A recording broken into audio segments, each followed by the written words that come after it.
All right, ladies and gentlemen, number 79 for the Tampa Bay Lightning, Stanley Cup champion. That must sound pretty good. Ross Colton. Ross, what's up, my man? Nothing much. Thanks so much for having me on. I really appreciate it. Listen, man, anytime, man. I know my audience is excited to hear from you, and, I'm thrilled to have you on. But listen, how's life in Florida? Tell me about what's going on right now. Yeah, life's pretty good. The boys were kind of on a roll there. We lost last night, but, we were on a little bit of a heater before, and, coming off the hurricane before, the weather's been pretty nice just down here, sitting by the pool, trying to get my tan on, and then, playing hockey in the meantime. So life could be worse living down in Tampa, I think. That's pretty good, man. Going to watch the Tampa Bay Buccaneers play. I mean, checking a lot of boxes in terms of, what the ideal lifestyle is. But you play any golf, Ross? Tell me about that. Yeah, I play a little bit of golf. I'm not anything too crazy, but some of the guys on the team are pretty good. So whenever we can, like if we go out on the road or we're out west, try and get out on some courses. But then when we're home on off days, either playing golf or laying by the pool or like you said at Bucks games. So there's definitely plenty to do when you're living down here, which is kind of nice. Absolutely. So you grew up in New Jersey. You played your college hockey in Vermont. So the weather must be a nice change. Yeah, definitely a little bit of a change. I think, going all over. I think growing up in Jersey, obviously the weather wasn't, always the worst, but in the summers, being down the shore and whatnot is always, pretty sick. And then, I played in like Cedar Rapids, which was ice cold. And then Vermont, it snowed every day. And then the same thing when I was, my couple years in Syracuse. So it's kind of nice to have a little bit of a change of pace to, not just have pasty, skin for, the entire 7 months of the season or whatever it may be. Yeah, you're poking fun at me with my bald head, pasty skin here in Nova Scotia. And I haven't seen the sun here in 3 months. Yeah. Anyway, don't rub it in too much, Ross. But listen, man, let's talk about Vermont for a little bit. I mean, you went on and played 2 years at Vermont. I mean, what was that like? I always reflect and think about the line from the movie Miracle, and he says, why do you play college hockey? Isn't it obvious for the girls? But talk about playing college hockey at Vermont. Yeah, it was pretty sick. Vermont was like the first school to, kind of offer me. And, that's when I was in prep school at the time. And it was kind of just a shell shock because I think that was when it kind of hit me that this was going to be a reality to play college hockey. I always dreamed up of, playing. And, so just kind of went on a visit, fell in love with the campus, decided to end up take the offer. And, it was at the time, actually, I tried to decommit. I think, I didn't know, I didn't feel like it was the best fit for me. I kind of think I wanted to go somewhere a little bit, maybe closer to home, like, Penn State. I think they had the new program coming up and thought it'd be pretty cool to play there, but ended up not getting out of my, decommitment, which in the long run actually probably worked out, better because I think if I went to a bigger school or, maybe a better program, I probably would have ended up staying for 4 years and maybe that would have delayed my, professional career a little bit. So honestly, just going into Vermont, I played 2 years. I was kind of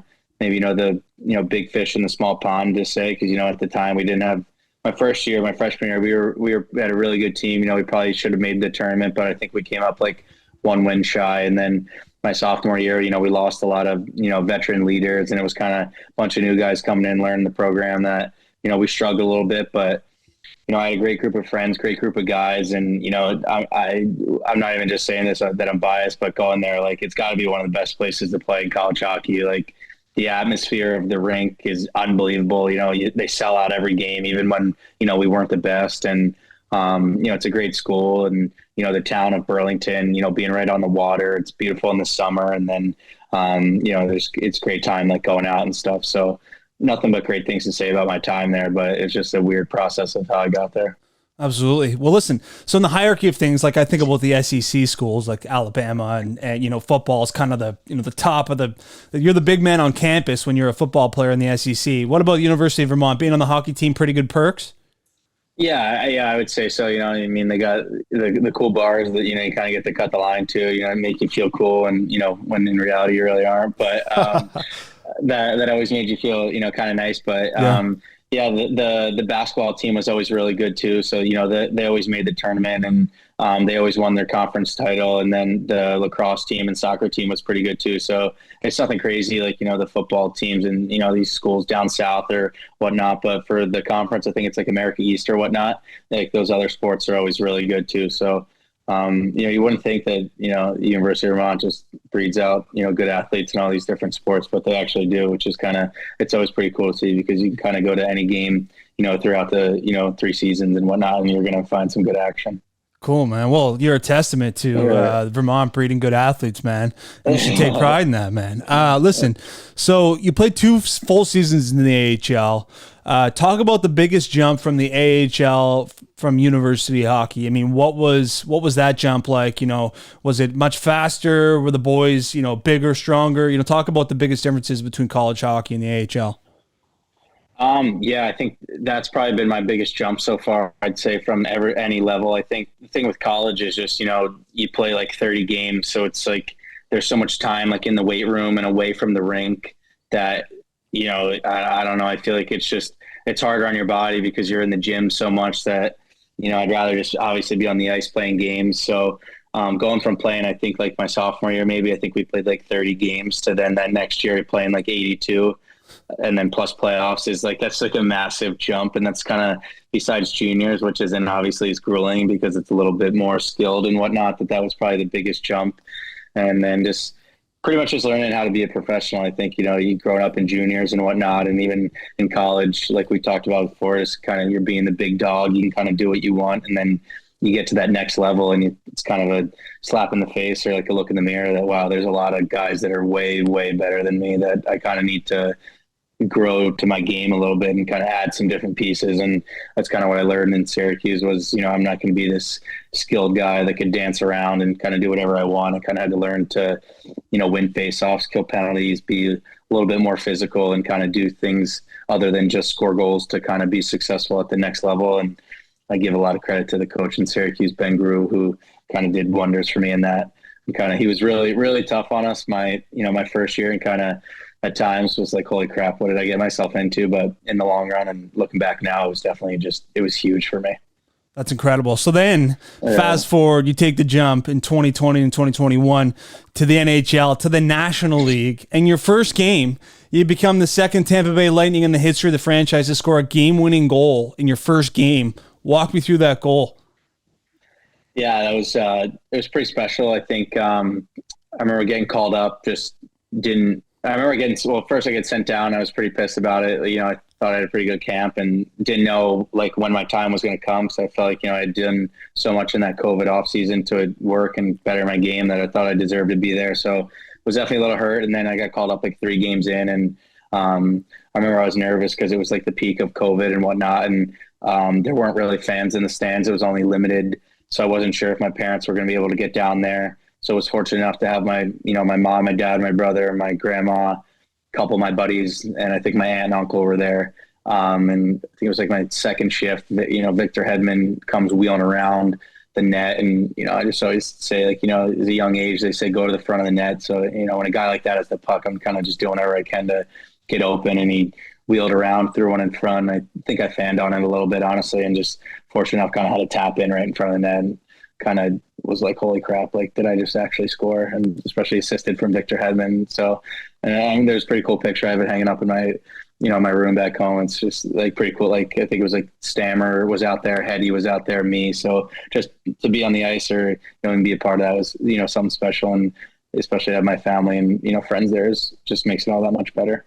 Oh, what a photo. I mean, you have to think a couple Hall of Famers, future Hall of Famers, giving you a hug. Yeah, absolutely. Yeah. That's incredible, Colton, Ross. But listen, Ross, so tell me, what's it like in the Tampa Bay Lightning dressing room right now? You got Steven Stamkos, you got Victor Hedman, you got Nikita Kucherov. I mean, I don't know what Andre Vasilevsky, I know goalies are typically kind of do their own thing, but what's it like having all those leaders in the room, and what's the culture like in Tampa Bay?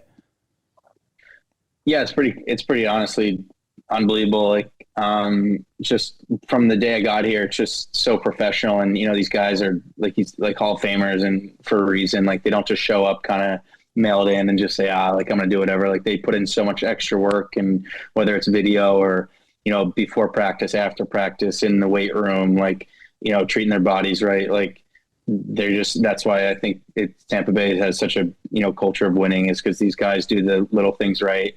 And, they kind of, the thing I've noticed is just our team is like extremely close, and give credit to, like you said, all those guys before, and then guys like, Pat Maroon and Pierre Belmar, and, prior to that, there was like Yanni Gord and Ryan McDonough. Like, just so many leaders that are well known around the league that kind of bring in the new guys and the younger guys and kind of make you feel part of it right away, which I think goes a long way to us having success. Because, if you don't feel comfortable in the locker room or around the team, you're obviously not going to perform at, the highest level. So give credit to those guys that kind of just, take you under your wing, make you feel comfortable. Whether it's having beers on the road or going out to dinner at home, stuff like that, just makes you feel part of the team, which is pretty cool. And I think that's why we have a lot of success. What's Pat Maroon like? I mean, that guy looks like an absolute character. Yeah, no, he's something else, man. He's awesome. I give him a lot, like I said, so I had to mention him because my first year, like, I came up was starstruck to be in the room with these guys, and then you got, Pat Maroon, the big rig, just joking around with you. He's got the long hair. He's missing a tooth right now. He honestly looks like a cartoon character, but he's full of life. He brings so much energy. He jokes around, but in the same breath, like, he brings it. He knows his role. He knows his game. Like, he likes to get under guys' skin. He's chirping guys on our team, but he's the first guy that if there needs to be a hit thrown or a fight, like, he's the first guy to go into that battle. So he's definitely somebody you want on your team. Yeah, absolutely. He's the poster boy for your perfect fourth liner in the NHL. I mean, unbelievable. He is. Yeah, he is. He's awesome. So you guys are on the road, Ross, and you plan to maybe have a couple pints after the game. Who's organizing it? Who's the guy in the room that says, all right, listen, gentlemen, we need everyone here at this time, and then we're going out? I would have to give that to Patty Maroon. I think he's the guy that's usually the coordinator behind that stuff. And, they do a good job of, a lot of these guys have been around the league a lot. So, they know the places wherever, what city we're in. We were just in Anaheim. We had a good time there, and, what it be. So we have a bunch of group of guys that, like to go out, have a good time. But, the good thing about this group is, in the same breath, they know how to come to the rink the next day, put on a show, go to work, and then kind of once practice is over, then we can kind of take a deep breath and relax. So yeah, absolutely. It's a balancing act. It's a balancing act. Exactly. You gotta show, put on a good face. And, so that's why I couldn't get you in California. The boys were having too much fun. Eh? I think that's what it was. I think the one day I was pretty debilitatingly hungover that I couldn't put on a little bit of a face. That's all right, man. Well, listen, so we fast forward that year and you're in the Stanley Cup Finals, which is just unbelievable. And then you score the game clinching Stanley Cup goal. Walk me through that goal. How special is that? Yeah, that was that whole playoff run was pretty crazy. Like, just, I think I played like 30 games in the regular season, and then just to jump right from that. And then I think that's kind of when the COVID spike went down, and then the stadiums were full. So, you go from playing in front of like 5,000 people every game to like, 20,000 packed barn. Yeah. And, that the Battle of Florida in the first round was like, and we had just played, I think we played them like, I want to say it was like 10 games in a row, because we finished the last like 4 games of the season against them. There was like 3, full out brawls, and then, you go play them in the first round. So it was just an absolute bloodbath, but, that was pretty sick. And then, obviously those, other series were pretty crazy. The one against the Islanders was pretty cool. And then, you get to the finals, and, it was, I thought we had a great game plan. We kind of were pretty confident going into that one. And I think, just that last game, it was pretty special because I scored and David Savard ended up assisting on it. And me and him were the only 2 guys that weren't a part of the team that had won the year before. So it kind of, I don't know, came a little bit full circle to, make me and him kind of etch our name in, the history books a little bit. So, I just remember, I think it was like Stammer kicked it up the boards to him. We go D to D. And then again, just like my first goal, kind of just go to the front of the net and get a gift trap, backdoor tap in, and you kind of just got to tap it in and have a nice celly to get a good photo, which I also have hanging up somewhere around here, which is just pretty sick. So honestly, just the whole experience has been honestly unbelievable. I can't believe that's already been like 2 years ago. It kind of feels like yesterday. I feel like at times I'll just turn on the clip and watch it just to get goosebumps, because it still doesn't really honestly feel real. I mean, what a whirlwind your first kind of year and a half in the NHL has been. Incredible. I mean, a game-winning goal in your first game, the Stanley Cup clinching goal in the Stanley Cup Finals. I mean, Ross, that is truly incredible. Walk me through kind of the 72 hours after winning the cup. Obviously, you're on the ice, you're hoisting it. Like, are you going into the room, and then what is on deck for the boys in the room, in the dressing room, and then what goes on for the next 72 hours until like the parade? Yeah, so that's actually a great story. It was kind of like, it was cool. You skate around with the cup, and then obviously had some family and friends there, and we had them in the locker room, and they had the cigars and all the champagne and the beers, and I think we ended up staying there until like 4 a.m. at the rink, just with the guys and just joking around and doing whatever. And then usually I think, this is my first one, but I think they try and do it where, you win and then you have a day in between and then you have the parade. So there's not a lot of like downtime to like kind of, get in trouble. And I think someone within the organization who's pretty high up, I don't actually know who it was. I guess their daughter or son was getting married. And we won on Wednesday and the wedding was like Saturday. So like we couldn't do the parade before because they had to go, and then they couldn't do it Sunday because he wasn't going to be back yet. So we had until Monday. So like we won Wednesday, the parade wasn't until that next Monday.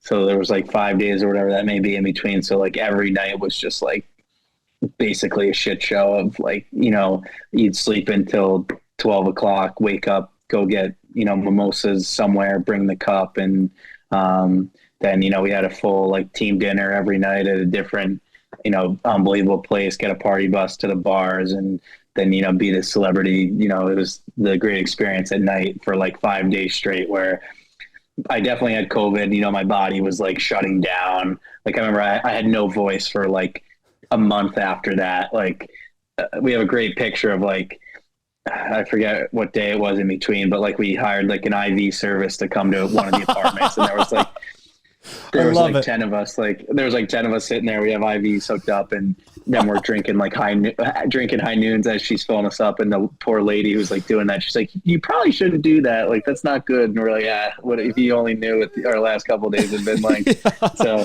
that was pretty cool. But it was honestly awesome. And then I ended up being the first guy to get the cup like that next Friday. So it was like, it just kept going. So it was fun, but then I'm actually really glad that I got it first, because I was like, okay, I need to like give my body a break and kind of come down from this high a little bit and take a break and then get back to training. Things can go south on a bender like that. And listen, I'm talking from experience, Ross. Things can go real south and for sure. And your body can be banged up for a long time. Yeah. But I can't come from experience talking about celebrating with the cup. That would have been unbelievable. Who on the team houses the most beers and just can keep going? Like who is like an animal or an alien in terms of housing beers and being just fine the next day?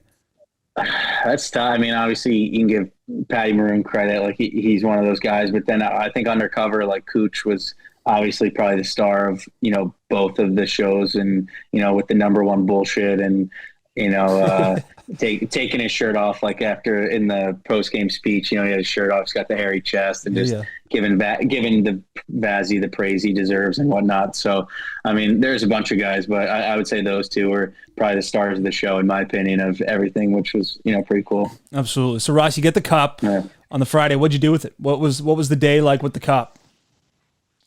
Yeah. It was pretty sick. Like, it kind of sucked at first because, we were at the parade and, there was like a monsoon or like the torrential downpour, like the day of the parade was awesome. But then like we were supposed to have a big like gathering at like the convention center or something. And literally as we were about to go on stage and like present everyone, it just starts like pouring like horribly. And I had my phone in my pocket, not knowing it gets soaking wet just from the rain. So then my phone breaks. Our media guy comes up to us the next day when we're doing team pictures, and he's like, "Hey, like you're getting the cup Friday." So I'm thinking, all right, like, I got a week or whatnot. And he goes like, "No, like you're literally getting it in like 3 days." And I was like, "Oh, that's great." Like I don't have a phone. Like I don't know how I'm going to coordinate this. So I'm sitting in the hotel lobby with my parents, because at the time I lived in the hotel like the entire season that year, which kind of stunk. And we're trying to like coordinate how we're going to do this. And my mom was probably the MVP of the whole kind of coordinate everything, because like I said, I didn't have a phone. I don't know how I was going to communicate with anyone. And that's a lot to like plan a whole day and like 100%. how you're going to make this perfect day perfect with like 2 days prior notice.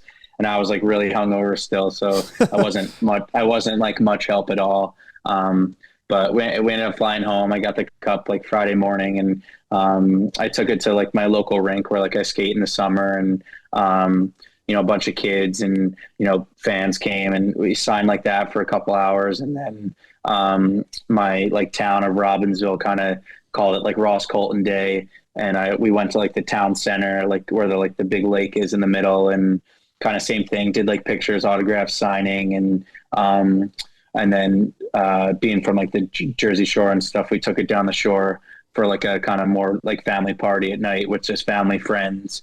So did that. And then for the last like 3 hours, we took it to like the club, and then that's when me kind of let loose, had fun with it. So it was a long day, but got photos to document it all, and it was pretty sick. I'm not gonna lie. Oh, it's incredible. I mean, everyone dreams as a kid of hoisting that thing. It just attracts a good time. Like if you're walking around with that, like it's a presence, and like people are just drawn to it. So it was honestly unbelievable. It was so sick. So did you drink or eat anything outrageous out of it? I didn't eat anything that crazy, but just a lot of probably Bud Lights, and we did a couple shots and stuff like that out of it. So yeah, I didn't really know what a staple food of mine would be to eat out of it. So I didn't know what to do, but looking back on it, sorry, go ahead. If I get the chance to do it, I got to eat something out of it. Did any of the boys on the team eat stuff out of it? Like I always find that. Yeah, would you go cereal or something? I don't know. Ice cream? I don't know. It's pretty gritty in there. Wings, okay. It is. Yeah. I love wings, so they put some like blue cheese or something in there and eat wings out of it. But a lot of the like French guys do like poutine. I saw some like maybe spaghetti or cereal, like you said. But I mean that thing is seeing a thing or two. So I mean, it definitely needs to be cleansed, I think, before I'm eating out of it. I wouldn't even care. I'd eat out of it. Who knows? Who cares? You catch a little buzz off your first chicken wing. Yeah, exactly. Yeah. So listen, fast forward another year, Ross, you play a full season and you go on another heck of a run. I mean, you guys are the kings of the Eastern Conference. You still are until anybody takes that away from you. But you end up losing, a gritty battle versus Colorado. Just talk a little bit about that. I mean, you've experienced all the highs that the NHL can offer, and then the next season, I can't imagine there's too many more lows than getting to the Cup final and not getting the job done. I mean, you're right there. You can see it again. You can taste it. What was that like? I mean, what did the boys take away? Are you guys still hungry as ever to get back there? I mean, what was the experience like losing a cup? Yeah, I think the one thing that I definitely noticed, which I thought was just unbelievable to see, was like you said, like we won those. Well, like the team won the 2, I won the 1, and like coming to camp that next year, like I remember just in the summer, I'm thinking like talking with guys, and I'm thinking like, there's no way guys are going to show up like hungry, like to do it again. Like there's just no way. Like these guys are, superstars. Like you win 2 cups in a row. Like you got to think there's going to be a cup hangover, and like from day one of camp, like it was like full throttle, like we're a wagon again, basically. It's like we could do this again, and like there was never a doubt in our mind that like we weren't gonna like make a run in the playoffs, which I just thought was like unbelievable to see, because it's hard to do. Like it's obviously it's crazy. So I think what set the tone really was that first series against Toronto, which was like just because once you make the playoffs, anything could obviously happen. And then going 7 against them, obviously they were a great team, and the battle just to win it in Game 7 in Toronto, or even like come down to, I think we were losing like 3-2 in Game 6 with like 8 minutes left, and just to kind of battle back, tie that up, win an OT, and then go there, win Game 7. I think at that time we knew we were kind of going to go on a run, and I think it obviously helps when you have 88 in the pipes every night, just standing on his head. Like the guy's just unbelievable. He's a different animal. I think, he turns it on to a different level in the playoffs.